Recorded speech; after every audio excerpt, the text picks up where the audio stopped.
하나님은 만복의 근원이시고 이 땅에 복을 내리시기를 기뻐하시고 좋아하시는 분이십니다. 성경에 하나님의 복에 대해서 많이 기록을 하고 있는데요. 요한계시록에는 7가지 복이 나온다고 합니다. 첫 번째 복이 1장 3절 말씀입니다. 1장 3절의 복은 무슨 복이냐? 뒷부분에 때가 가까움이라 7절 말씀이 예수님 오시는 때를 가리킨다고 그러지요. 그래서 이 때의 복은 예수님의 재림에 참여하는 복이라는 것입니다. 이 복이 너무나 중요한 복이죠.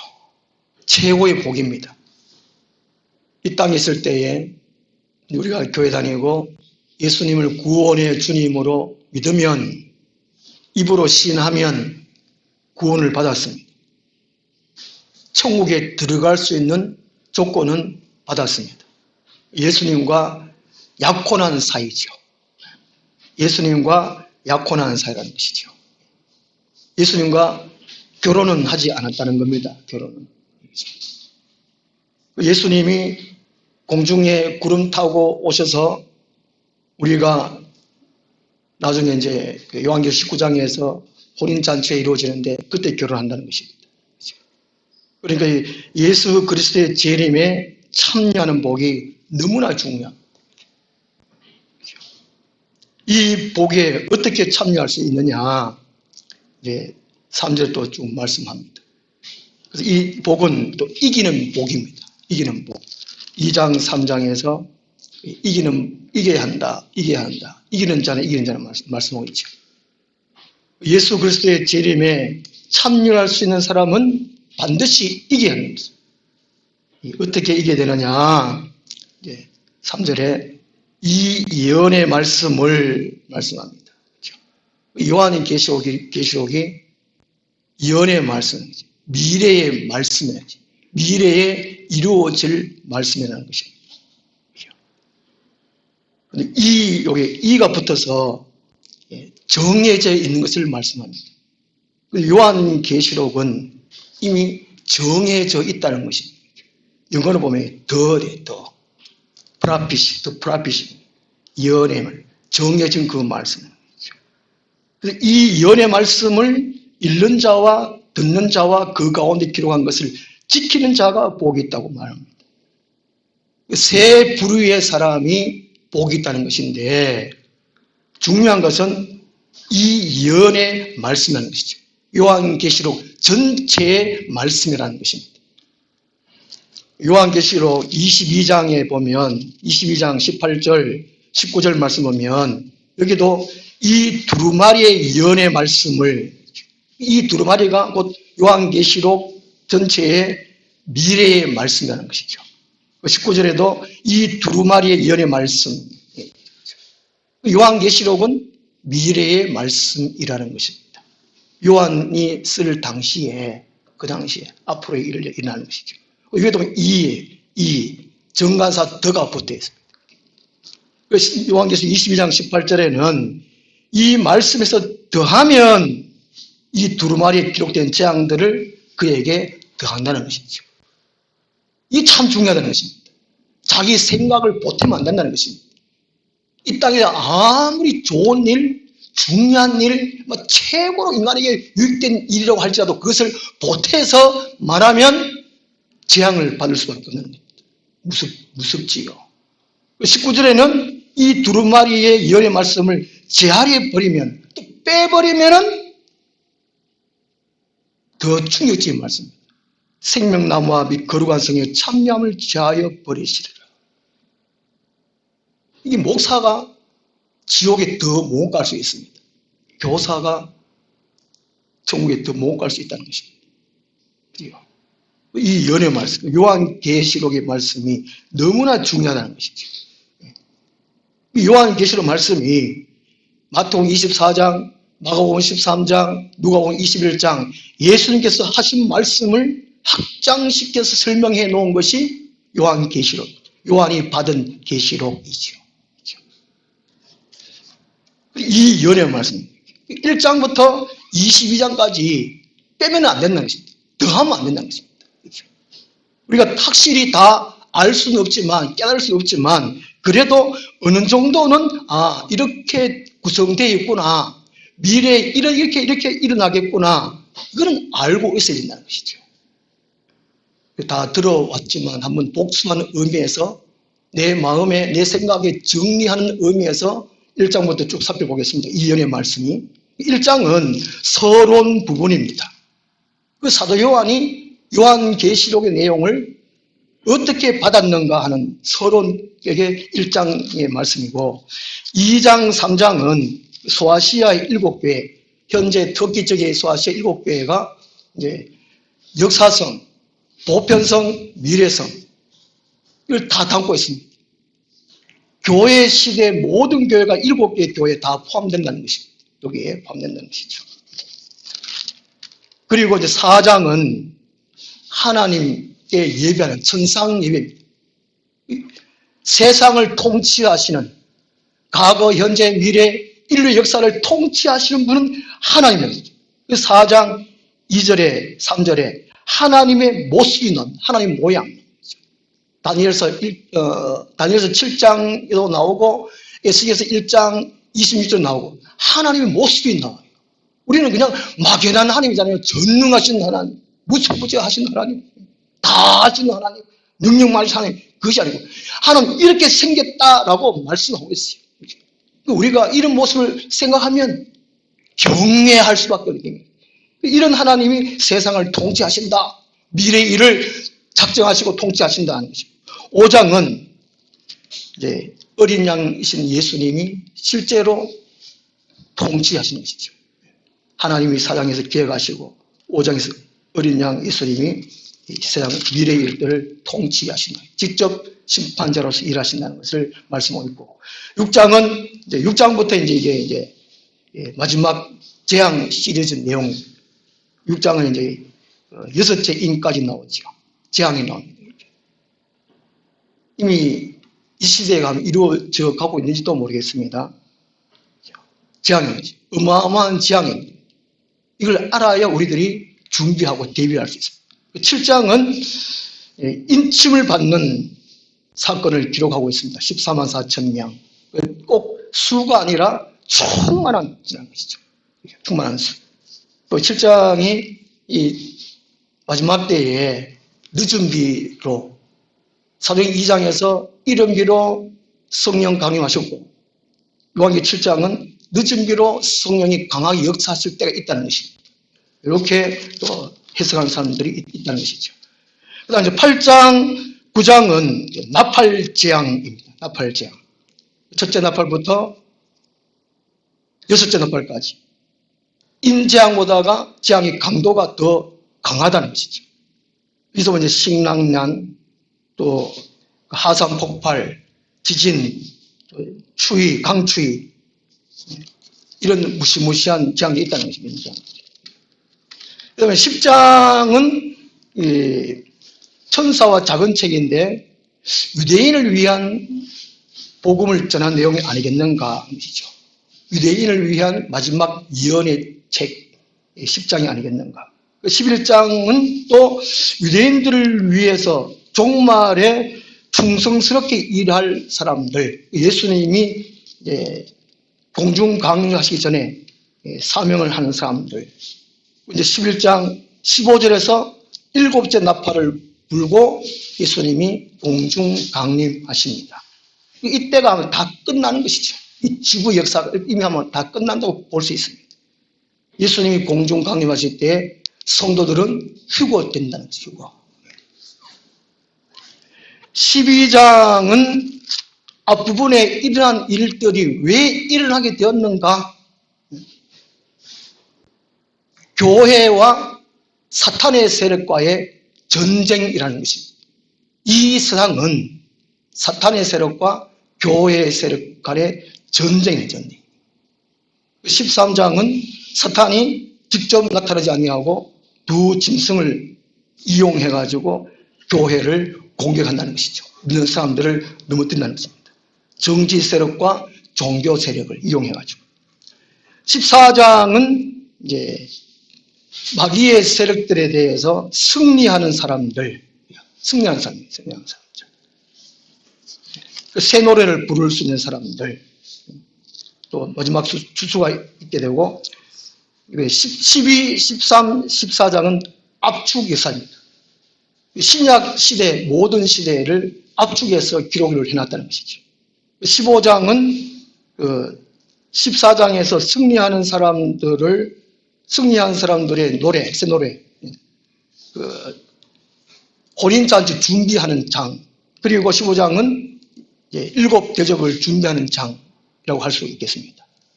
16장은 일곱 대접 재앙이 쏟아지는 것입니다. 휴거되지 아니하고 남아있는 세상 사람들을, 이거는 재앙을 쏟아붓는 내용입니다. 일곱 대접 그대로 다 쏟아붓는 것이죠. 여기에서 살아남을 사람은 없다는 것입니다. 17장은 음녀에게 내릴 심판입니다. 하나님을 대적한 사탄의 세력에 속해서 아부하고 협력해 살아간 모든 이 땅의 강대국들, 특히 이제 교회, 타락한 교회, 이게 멸망하는 것을 의미해주고 있고, 요한계 18장은 또 이 땅에 하나님의 이제 대적을 한 세력들, 바벨론 패망에 대해서 말씀해주고 있습니다. 19장은 어린 양의 혼인잔치가 이루어지고 예수님이 백마 타고 지상 재림하는 내용으로 되어 있습니다. 20장이 중요한데 20장을 전용하고 되는데 20장은 신약시대 전체를 설명을 해놨다는 것입니다. 요약을 해놨다는 것입니다. 이걸 20장이 해석하는 가장 어려운데 자세하게 읽어보면 20장은 요한계시록 1장부터 19장까지 요약을 다 해놨다는 것입니다. 20장. 이 신약시대, 예수님 오시고부터 교회시대 전체 20장을 설명해 놓고 있고, 또 이제 힘보자 심판, 최후 심판을 말씀해 놓고, 21장, 22장이 새하늘과 새 땅, 영원한 세계, 이렇게 기록되어 있습니다. 이렇게 어느 정도를 우리가 이해할 수 있다는 것이죠. 그렇게 할 때에 더 보태거나 더 뺄 수가 없다는 것입니다. 요한계 1장 3절에 이 연의 말씀을 하는 것입니다. 바로 그것입니다. 1장부터 22장까지 다 포함한 미래의 말씀을, 이 말씀들을 이제 읽는 자와 듣는 자와 그 가운데 필요한 것을 지키는 자가 복이 있다고 말합니다. 읽는 자는 단수로 되어 있고 듣는 자와 지키는 자는 복수로 되어 있다고 합니다. 본문에는요. 그러니까 이제 이렇게 번역을 읽는 자와 듣는 자들과 지키는 자들이 복이 있다, 이렇게 번역을 해야 되겠죠.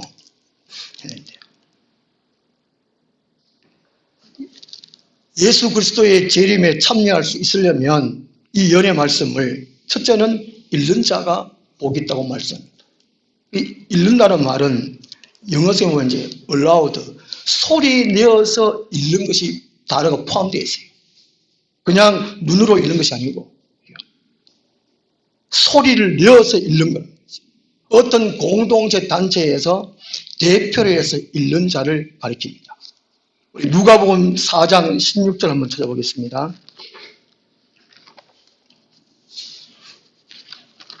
누가복음 4장 16절.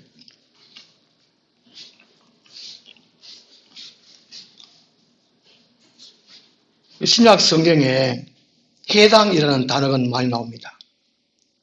바벨론 포로 시대 때에 해당이 생겼습니다. 에스라 학사에 의해서 회의도 열리고 하나님께 예배도 하고 중요한 것이 이제 해당이라는 것이죠. 예수님께서도 이 해당에서 성경을 읽으려고 쓰심에 안식일에, 이때 아직까지 주일이 예배를 안 드렸습니다. 사도행전 17장 가면 이제 안식일 예배를 주일을 예배 드리는데, 안식일에 늘 하시던 대로 해당에 들어가서 성경을 읽으시려고 하심에 해당 예배가 있었다는 것이죠. 예수님 당시에 해당 예배, 하나님께.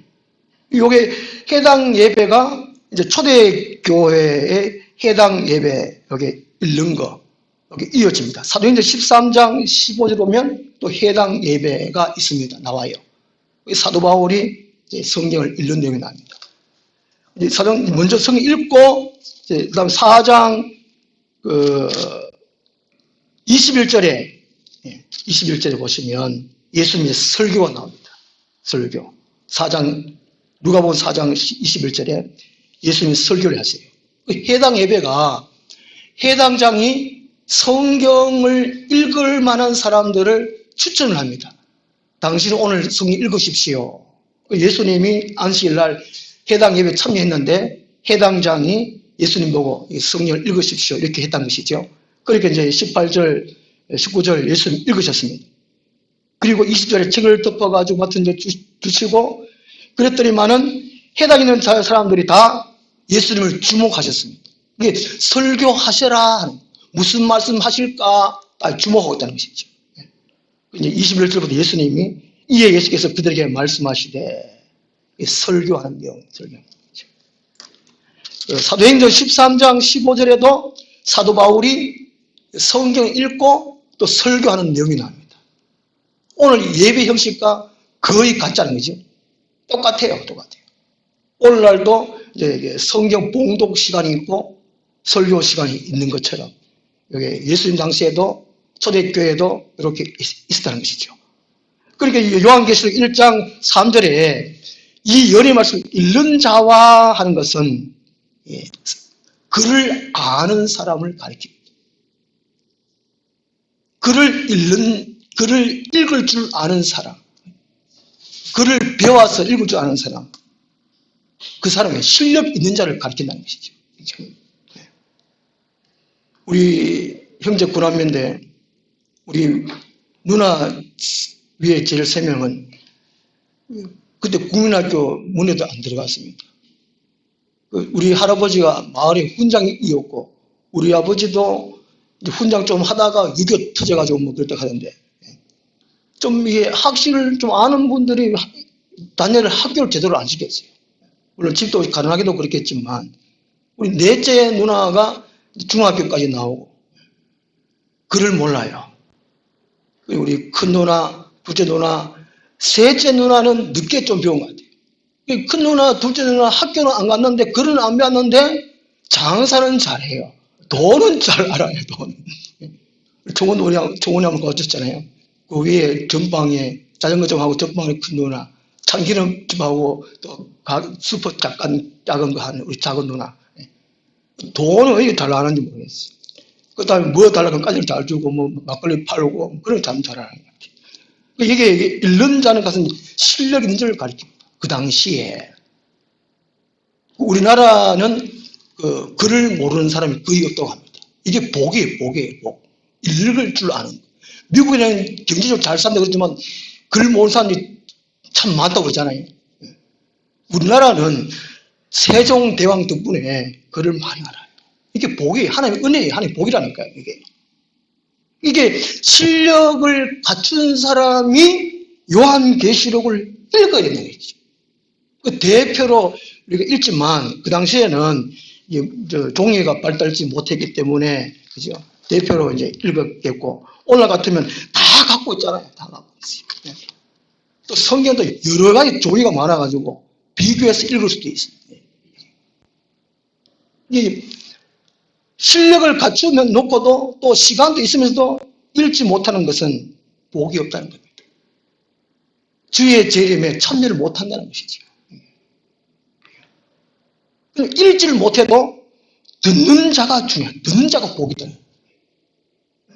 듣는 자라는 것은 복수가 되어 있는데 예배 참석자, 예배 참여자, 또 성경을 공부하는 사람들 포함해서 말씀하고 있어요. 예수님께서도 가르쳤잖아요. 제자들이 또 배웠잖아요.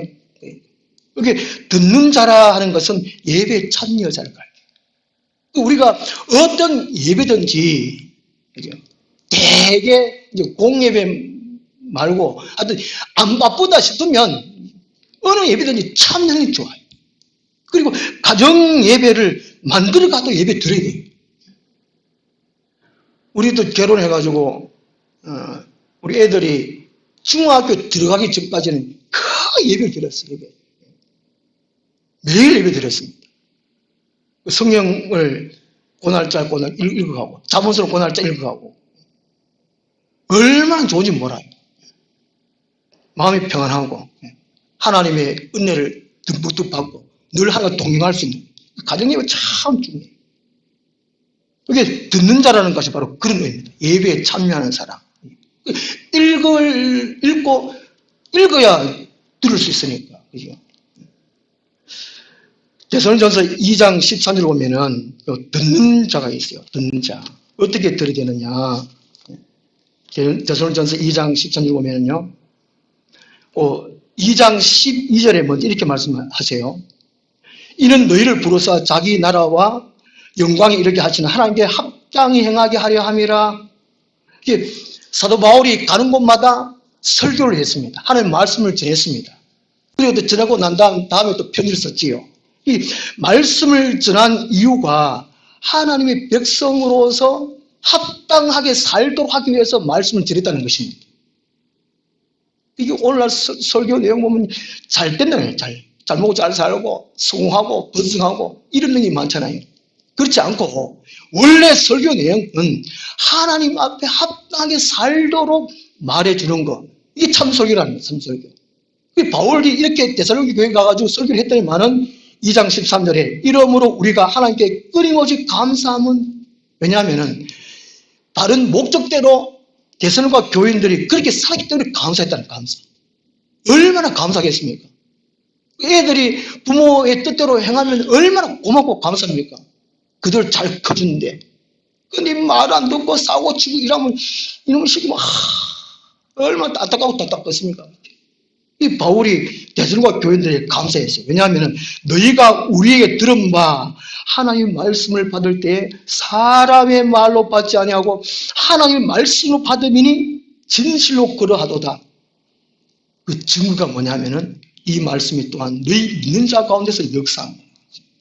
설교를 들을 때마다 사람의 말로 듣지 아니하고 하나님의 말씀을 들으면 그 말씀이 그 마음 가운데 그 사람의 삶 가운데 말씀이 일하는 말씀이라는 것이 말씀. 그러므로 세상에 빛과 소금의 역할을 감당할 수 있다는 것이죠. 하나님 합당한 사람을 할 수 있다는 것이죠. 듣는데 어떻게 들어야 되느냐. 데살로니가 교인들 처음 들어야 된다는 거죠. 요즘은 이게 설교를 하나님의 말씀을 골라 듣긴 듣는데 평가하는 듣잖아요. 진짜 하나님의 말씀인지 재밌는 말씀인지 진짜 성경대로 설교를 하고 있는지 평가를. 설교가 너무 많다. 오히려 하나님 말씀 밑에 모세가 말씀 증거할 때 이스라엘 사람들이 다 하나님의 발 밑에서 말씀을 듣겠습니다. 꿇어앉아서 들었거든요. 엎드려졌단 말이죠. 그런 자세. 오늘날은 하나님의 말씀 위에 사람이 있다는 거예요. 이게 듣는 자 어떻게 들어야 복이 있는 거예요. 복이. 데살로니가 교인들처럼 들을 때 하나님의 말씀 받고 말씀이 그러한가 하고 날마다 상고하고 말씀을 실천하고 순종하고 거기에 듣는 게 그 사람이 복이 있다는 거예요. 복이 있다는 거죠. 그 다음에 세 번째로 복 있는 사람이 그 가운데에 기록한 것을 지키는 자는 복이 있다는 거예요. 지키는 자. 순종하는 자를 말하죠. 마태복음 24장 14절에 44절에 예수님께서 말씀하신 대로 깨어 준비하는 사람이에요. 깨어 준비하는 사람. 지킨다는 말은 예수님이 오시는 재림을 준비하는 것을 말합니다. 순종하는 사람을 말합니다. 왜냐하면 때가 가까우면 붙었기 때문에. 하나 예를 든다면 요한계시록 2장 5절에 에베소 교회에 책망하신 말씀인데 그러므로 어디서 떨어졌는지를 생각하고 회개하여 처음 행위를 가지라. 만일 그리하지 아니하고 회개하지 아니하면 내가 네게 가서 네 촛대를 그 자리에서 옮기리라. 촛대를 옮긴다는 것은 구원받지 못하는 그 말이거든요. 이게 하라 하면 하면 되고 하지 마라 하면 안 하면 되고 이게 이제 1장 3절에서 그 가운데 기록한 것을 지키는 자가 바로 그런 의미라는 것이죠. 에베소 교회에 처음 사랑을 잃어버렸는데 처음 사랑을 회복하는 거예요. 우리가 처음에 거듭나서 예수님이 정말 살아계시는구나, 나의 죄를 십자가에 돌아가셨구나, 이 깨달았다는 거지. 그 수수한 마음, 예수를 사랑해야지, 예수님만을 증거해야 하고 살아야지, 그 수수한 마음으로 그걸 회복하라는 거예요. 회복하라는 거예요. 회개하고 처음으로 돌아가는, 그렇게 하락하면 하는 것이 이게 그 가운데 기록한 것을 지키는 자, 그 사람이 복이 있다는 것입니다. 이제 요한계시록 얼마나 하라 하지 마라 하는 말씀이 얼마나 많습니까? 그죠? 쭉 중대한 말씀 많은데 정리해서 요한계시록에서 7가지 복 중에 첫 번째 복, 예수님의 공중 강림에 참여할 수 있는 자의 복, 최고의 복. 그 사람은 누구냐? 이 열의 말씀을 더하거나 빼지 말고 읽는 자와 듣는 자와 지키는 자가 복이 있다고 말씀합니다. 기도하겠습니다. 하나님 아버지, 우리들이 이 요한계시록의 말씀을 읽을 수 있고 들을 수 있고 지킬 수 있음에 감사합니다. 앞으로의 우리의 삶에 늘 말씀을 상고할 수 있도록 은혜 주시고 삶 속에 하나님의 영광을 드러내고 하나님의 계획을 많은 사람들에게 알릴 수 있도록 도와주시옵소서. 많은 사람들이 예수님의 재림에 참여할 수 있도록 도와주시옵소서. 우리 하늘나무의 모든 식구들은 예수님 공중강림에 꼭 참여할 수 있도록 도와주시옵소서. 이길 수 있는 힘을 허락하여 주시옵소서. 예수님 이름으로 기도드리옵나이다. 아멘. 180장. 모든 피를 흘리신 그 길을 나도 가오. 험한 산도 나는 괜찮소. 바다 끝이라도 나는 괜찮소.